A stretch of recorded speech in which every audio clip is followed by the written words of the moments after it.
Hello friends, നമ്മുടെ +1 physics discussion continue ചെയ്യുകയാണ്. First ചാപ്റ്ററാണ് നമ്മൾ ഡിസ്കസ് ചെയ്യുന്നത്. ഇന്നത്തെ ക്ലാസ്സിൽ 3 ടോപ്പിക്കുകൾ കവർ ചെയ്യുന്നു. SI unit system, base quantities and supplementary quantities, multiples and sub multiples of units. സമയം കളയാതെ നമുക്ക് ടോപ്പിക്സിലേക്ക് കടക്കാം. ആദ്യ ടോപ്പിക്ക് SI യൂണിറ്റ് സിസ്റ്റം. കഴിഞ്ഞ ക്ലാസ്സിൻ്റെ ഒടുവിൽ നമ്മൾ പറഞ്ഞു നിർത്തിയത് ഇന്ന് ലോകത്ത് ഇൻ്റർനാഷണലി അക്സെപ്റ്റഡായി നമ്മൾ ഉപയോഗിക്കുന്ന യൂണിറ്റ് സിസ്റ്റം എന്ന് പറയുന്നത് SI യൂണിറ്റ് സിസ്റ്റമാണ് എന്നാണ്. എന്തൊക്കെയാണ് SI യൂണിറ്റ് സിസ്റ്റത്തിൻ്റെ പ്രത്യേകത എന്ന് ചോദിച്ചാൽ, they are internationally accepted system of units. ലോകമെമ്പാടും അംഗീകരിക്കപ്പെട്ടിട്ടുള്ളതും ഉപയോഗിക്കുന്നതുമായ ഒരു യൂണിറ്റ് സിസ്റ്റമാണ് ഇത് SI യൂണിറ്റ് സിസ്റ്റം. പരീക്ഷയ്ക്ക് അതൊരു ചോദ്യമായേക്കാം. For example, name the unit system which is internationally accepted and currently using now. ഇപ്പോൾ ഉപയോഗിക്കുന്നതും ഇൻ്റർനാഷണലി അക്സെപ്റ്റഡുമായ യൂണിറ്റ് സിസ്റ്റത്തിൻ്റെ പേരെന്ത്? ഉത്തരം SI യൂണിറ്റ് സിസ്റ്റം. മറ്റൊന്ന്, SI system is now for international usage in scientific, technical, industrial and commercial work. സയൻറ്റിഫിക്കും ടെക്നിക്കലും ഇൻഡസ്ട്രിയലും കൊമേഴ്ഷ്യലുമായ എല്ലാ വർക്കുകൾക്കും ഇന്ന് ലോകമെമ്പാടുമായി ഉപയോഗിക്കുന്നത് SI യൂണിറ്റ് സിസ്റ്റമാണ്. In SI system there are 7 base quantities and 2 supplementary quantities. ഈ പറയുന്ന SI യൂണിറ്റ് സിസ്റ്റത്തിൽ 7 ബേസ് ക്വാണ്ടിറ്റികളും 2 സപ്ലിമെൻ്ററി യൂണിറ്റുകളുമാണ് ഉള്ളത്. 7 ബേസ് യൂണിറ്റ്സും 2 സപ്ലിമെൻ്ററി യൂണിറ്റ്സും, അല്ലെങ്കിൽ 7 ബേസ് ക്വാണ്ടിറ്റികളും 2 സപ്ലിമെൻ്ററി ക്വാണ്ടിറ്റികളും എന്നും പറയാം. ഓരോ യൂണിറ്റും ഓരോ ക്വാണ്ടിറ്റിയാണല്ലോ റെപ്രസെൻ്റ് ചെയ്യുന്നത്. അപ്പം നമുക്ക് അല്പം കൂടെ വിശദമായിട്ട് ആരൊക്കെയാണ് എന്ന് നോക്കാം. The 7 fundamental units in SI unit system. നമ്മുടെ SI സിസ്റ്റത്തിലെ 7 ഫണ്ടമെൻ്റൽ ക്വാണ്ടിറ്റികൾ ഇവരൊക്കെയാണ്. Quantity 1 mass, base unit kilogram, symbol kg. രണ്ടാമത് length, unit metre, symbol small letter m. 3 time, unit second, symbol small letter s. 4 electric current, unit ampere, symbol capital A. അടുത്തത് thermodynamic temperature, unit kelvin, symbol capital K. Then amount of substance, നമ്മൾ കെമിസ്ട്രിയിലൊക്കെ സാധാരണ ഉപയോഗിക്കുന്നത്, unit mole, symbol MOL. ലാസ്റ്റത്തേത് luminous intensity അല്ലെങ്കിൽ പ്രകാശ തീവ്രത, unit ക്യാൻഡല, symbol CD. ഇങ്ങനെ 7 fundamental ക്വാണ്ടിറ്റികളാണ് അല്ലെങ്കിൽ ഫണ്ടമെൻ്റൽ യൂണിറ്റുകളാണ് നമുക്ക് SI യൂണിറ്റ് സിസ്റ്റത്തിൽ ഉള്ളത്. ഇവരേതൊക്കെയാണ് എന്നൊന്ന് മനസ്സിലാക്കി വയ്ക്കുക. അവയുടെ സിമ്പലുകളും യൂണിറ്റിൻ്റെ സിമ്പലും യൂണിറ്റുകളുടെ പേരും ഒന്ന് അറിഞ്ഞിരിക്കുന്നത് നന്നായിരിക്കും. അത് കഴിഞ്ഞാൽ പിന്നെ SI യൂണിറ്റ് സിസ്റ്റത്തിലുള്ളത് 2 സപ്ലിമെൻ്ററി യൂണിറ്റുകളാണ്. ഏതൊക്കെയാണ് 2 സപ്ലിമെൻ്ററി യൂണിറ്റുകൾ നോക്കാം. ഒന്ന് plane angle, unit radian, symbol RAD. 2 solid angle, unit steradian, symbol SR. അപ്പോൾ നമുക്ക് അല്പം വിശദമായിട്ട് എന്തൊക്കെയാണ് പ്ലെയിൻ ആംഗിൾ, എന്താണ് സോളിഡ് ആംഗിൾ എന്ന് മനസ്സിലാക്കേണ്ടതുണ്ട്. അപ്പോൾ നോക്കാം. പ്ലെയിൻ ആംഗിൾ എന്ന് പറയുമ്പോൾ നമുക്കൊരു സർക്കിളിൻ്റെ ആർക്ക് പരിഗണിക്കാം. ഓക്കെ, ഇതൊരു സർക്കിളിൻ്റെ ആർക്കാണ്. ഇവിടെ ആയിരിക്കും സെൻറ്റർ ഉണ്ടാവുക. ഇത് റേഡിയസ് R, ഇതും റേഡിയസ് R ആണ്. ഇവിടെയുള്ള ലെങ്ത്തിനെ ഞാൻ DS എന്ന് വിളിക്കുകയാണ്. Okay, this is arc length. അപ്പോൾ ഇവിടെ ഉണ്ടാകുന്ന ഒരു ആംഗിൾ ഉണ്ടല്ലോ, തീറ്റ. അതൊരു ചെറിയ ആംഗിളാണെന്ന് വിചാരിച്ചാൽ D θ എന്ന് എഴുതാം. ഈ D θ യഥാർത്ഥത്തിൽ പ്ലെയിൻ ആംഗിൾ എന്ന് പറയുന്നത്. സോ ഇവിടെ ഉണ്ടായ ഈ ആംഗിളിനെ തന്നെയാണ് നമ്മൾ എന്ത് വിളിക്കുക? പ്ലെയിൻ ആംഗിൾ എന്ന് വിളിക്കുക. പ്ലെയിൻ ആംഗിൾ കാണാനുള്ള ഇക്വേഷൻ നമുക്കറിയാം. Angle is equal to arc by radius, arc length by radius. അപ്പോൾ അങ്ങനെ നോക്കിയാൽ D θ is equal to arc, അതായത് DS divided by radius R. ഇതാണ് നമ്മുടെ പ്ലെയിൻ ആംഗിൾ കണ്ടെത്താനുള്ള ഇക്വേഷൻ.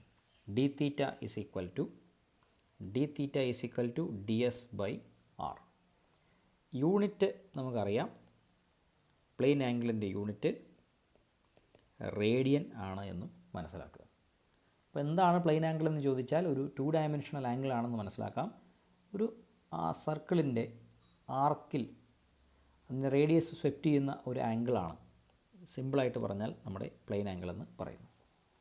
എന്നാൽ രണ്ടാമതൊരു സപ്ലിമെൻ്ററി യൂണിറ്റ് ഉള്ളത് സോളിഡ് ആംഗിളാണ്. അപ്പോൾ എന്താണ് സോളിഡ് ആംഗിൾ എന്ന് ചോദിച്ചാൽ അതൊരു 3D ആംഗിളാണെന്നാണ് ഒറ്റ വാക്കിൽ പറയേണ്ടത്. നമ്മളൊരു കോൺ പരിഗണിച്ച് കഴിഞ്ഞാൽ, ഓക്കെ, ഇങ്ങനൊരു കോൺ പരിഗണിച്ച് കഴിഞ്ഞാൽ ഈ കോണിൻ്റെ സെൻറ്ററിലായിട്ടുണ്ടാകുന്ന ഒരു 3D ആംഗിളുണ്ട്.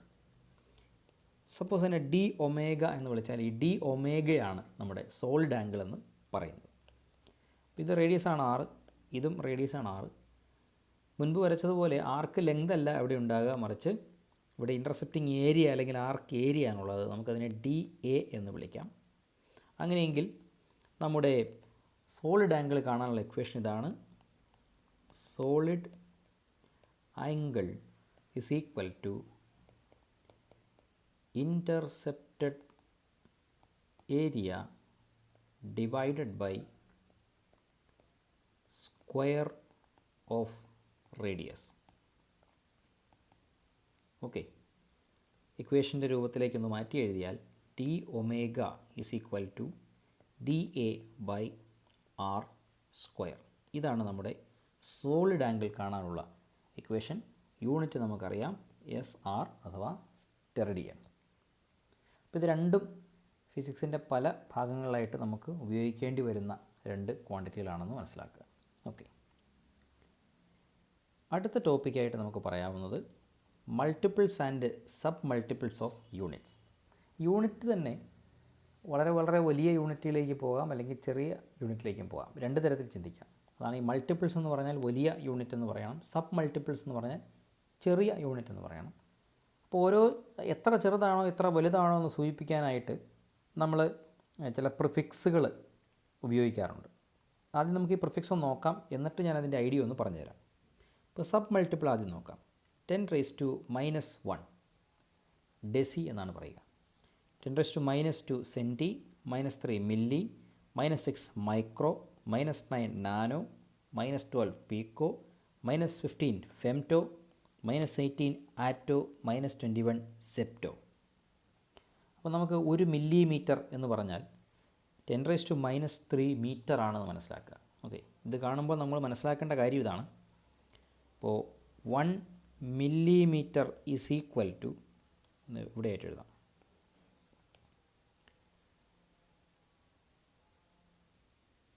ഓക്കെ, താഴെ എഴുതാൻ കേട്ടോ.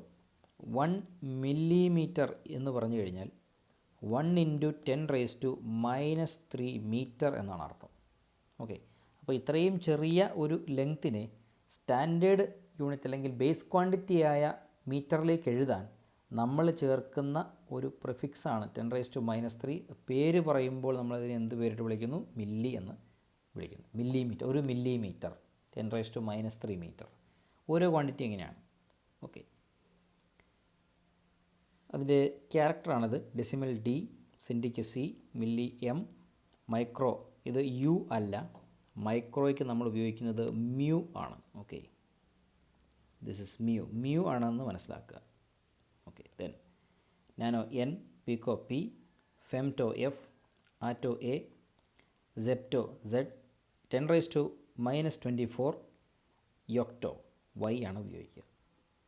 ഇത് സബ് മൾട്ടിപ്പിൾ ആണ് പറഞ്ഞതെങ്കിൽ, ഇത് ചെറിയ ചെറിയ വാല്യൂയിലേക്കാണ് പോയതെങ്കിൽ ഇത് വലിയ വലിയ വാല്യൂയിലേക്കും പോവാം. അതാണ് മൾട്ടിപ്പിൾസ് എന്ന് പറയാവുന്നത്. 10 ആണെങ്കിൽ ഡെക്ക, അല്ലെങ്കിൽ 10⁻² ആണെങ്കിൽ ഹെക്ടോ, 10⁻³ ആണെങ്കിൽ kilo, 10⁻6 mega, 10⁻9 giga, 10⁻12 Terra, 10⁻15 pitta, 10⁻18 എക്സ, 10⁻21 സെറ്റ, 10⁻24 Yotta. അപ്പോൾ നിങ്ങൾ 1 കിലോമീറ്റർ എന്ന് പറയുമ്പോൾ 10⁻³ മീറ്ററാണ്, അങ്ങനെയാണ് മനസ്സിലാക്കേണ്ടത്. ഓക്കെ, അതായത് ഒരു കിലോമീറ്റർ എന്ന് നമ്മൾ എഴുതിയാൽ അതിൻ്റെ അർത്ഥം 1 × 10⁻³ മീറ്റർ എന്നാണ്. അപ്പോൾ അത്രയും വലിയ സ്റ്റാൻഡേർഡ് യൂണിറ്റിലേക്ക് പോയതിനാലാണ് നമ്മളൊരു സബ്സ്ക്രിപ്റ്റായിട്ട് അല്ലെങ്കിൽ പ്രിഫിക്സായിട്ട് കിലോ എന്ന് നമ്മൾ ചേർക്കുന്നത്. ഓക്കെ, ക്യാരക്ടേഴ്സ് ഒന്ന് നോക്കി വെച്ചിരിക്കുക. അപ്പോൾ ഈ മൾട്ടിപ്പിൾസും സബ് മൾട്ടിപ്പിൾസും ഒന്ന് അറിഞ്ഞിരിക്കണം. നമുക്ക് ഈ വർഷം ഫിസിക്സ് പഠിക്കാനും അടുത്ത വർഷം ലാബ് വർക്കുകൾ ചെയ്യാനും ഇവയിൽ ചിലതൊക്കെ ആദ്യ ഭാഗങ്ങളിലൊക്കെ വരുന്ന ചിലതൊക്കെ നമുക്ക് യൂസ് ചെയ്യേണ്ടതായിട്ട് വരും. ഓക്കെ, പരീക്ഷയ്ക്കും ഒരുപക്ഷേ എ പാർട്ടിൽ 1 മാർക്കിന് ഇവിടുന്നൊരു ചോദ്യം ചിലപ്പോൾ ഉണ്ടായേക്കാം. അതും കൂടെ ഒന്ന് ശ്രദ്ധിക്കുക. അപ്പോൾ ഇന്ന് ഇത്രയും മാത്രമാണ് നമ്മൾ പഠിക്കുന്നത്. ഇന്ന് പഠിച്ച കാര്യങ്ങളൊക്കെ മനസ്സിലായി എന്ന് വിചാരിക്കുന്നു. കൂടുതൽ ടോപ്പിക്സുമായിട്ട് അടുത്ത വീഡിയോ ക്ലാസ്സിൽ കാണാം. എന്തെങ്കിലും സംശയങ്ങൾ തോന്നുന്ന പക്ഷം താഴെ കമൻറ്റ് ബോക്സിലേക്ക് റിപ്പോർട്ട് ചെയ്താൽ മതിയാവും. Okay, thank you.